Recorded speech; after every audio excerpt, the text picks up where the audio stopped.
할렐루야. 네, 반갑습니다. 5월 15일 스승의 날이죠.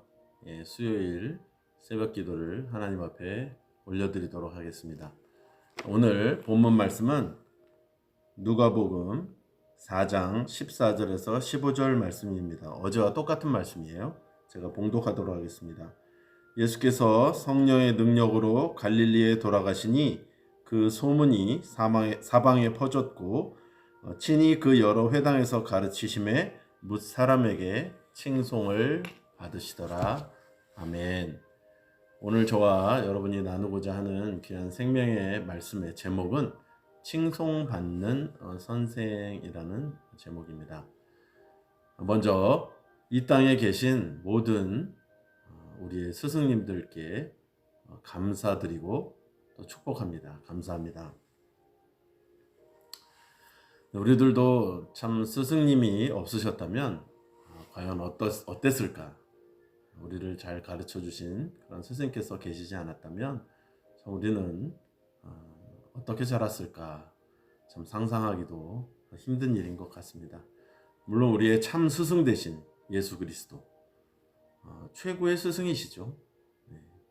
또 예수님만큼 우리를 완벽하게 가르쳐 주신 그런 스승님은 없으시죠.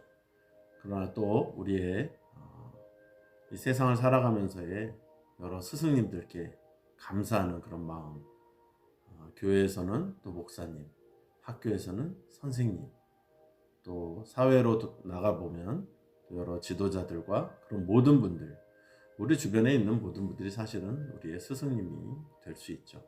그분들에게 다 감사하는 그런 마음을 가졌으면 참 좋겠습니다.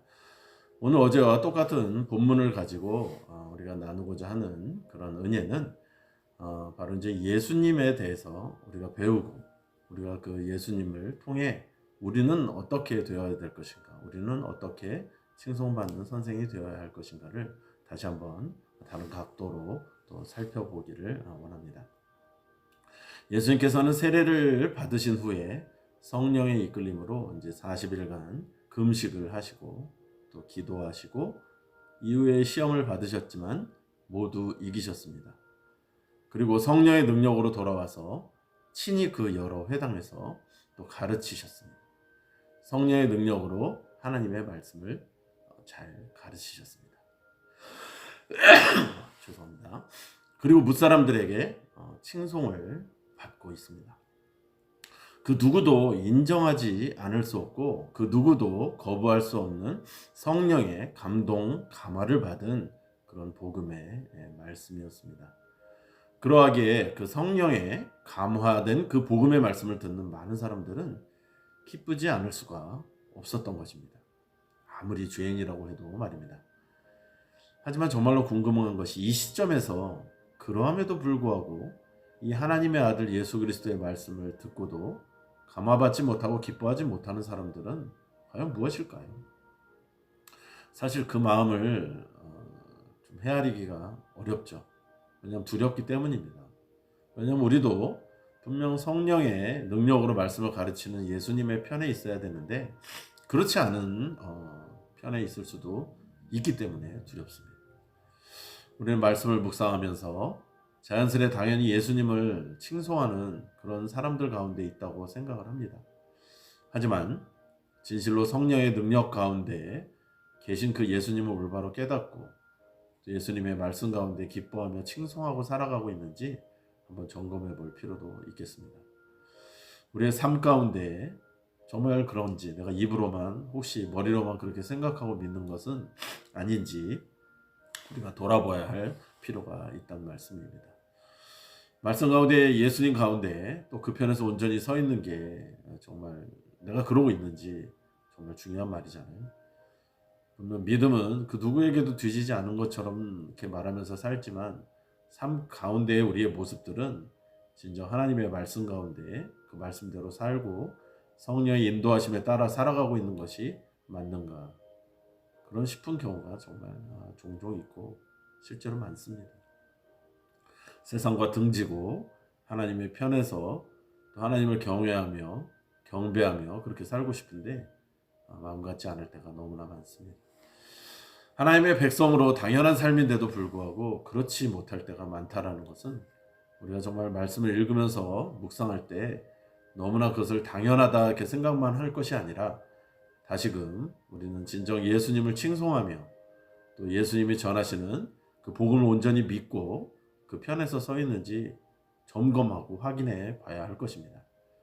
왜냐하면 복음의 말씀은 그저 활자에 그치는 것이 아니라 우리의 삶과 무관한 삶을 살고 있다면 아무리 말씀에 능통하더라도 예수님과 무관한 삶을 살아가고 있는 것이라고 생각할 수밖에 없기 때문입니다. 그러므로 우리는 우리의 삶을 성령께 맡겨야 한다는 것입니다. 성령의 권능을 사모해야 합니다. 왜냐하면 예수님께서도 성령이 임하셨을 때 그런 능력이 나타나셨다고 성경은 말을 하고 있지 않습니까? 그러므로 성령이 우리에게 은혜를 우리가 그렇게 해서 성령을 사모하고 성령이 임하셨을 때 우리에게 그런 능력이 나타날 것입니다. 그래야 오늘 우리도 성령의 권능으로 행하는 그런 칭송받는 선생이 될 수 있습니다. 오직 성령이 너희에게 임하시면 너희가 권능을 받고 라고 사도행전 1장 8절에 이야기를 하고 있지 않습니까? 그러므로 성령이 임해야 하고 그 성령으로 말미암아 권능을 받아야 무슨 일이라도 일어나는 것입니다.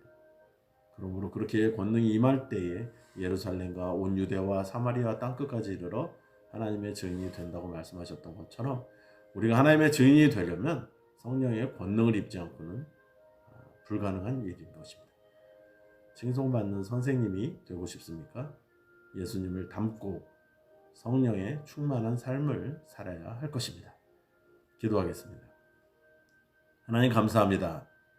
이 땅의 모든 우리의 스승님들을 축복하고 또 감사합니다. 우리에게 좋은 스승을 주셔서 참으로 감사합니다. 그러나 정말 그리스도 안에 일만 스승은 많되 진정한 아비는 없나니 오직 예수 그리스도만이 가장 최고의 스승이심을 깨닫고 또 우리도 예수님을 닮아 칭송받는 선생이 될 수 있도록 성령 충만한 삶을 살게 하여 주시옵소서. 예수님의 이름으로 기도드리옵나이다. 아멘. 네, 오늘 휴일이지만 또 말씀을 잘 생각하시고 또 승리하시는 오늘 하루가 되시기를 주님의 이름으로 축원합니다. 네, 승리하십시오.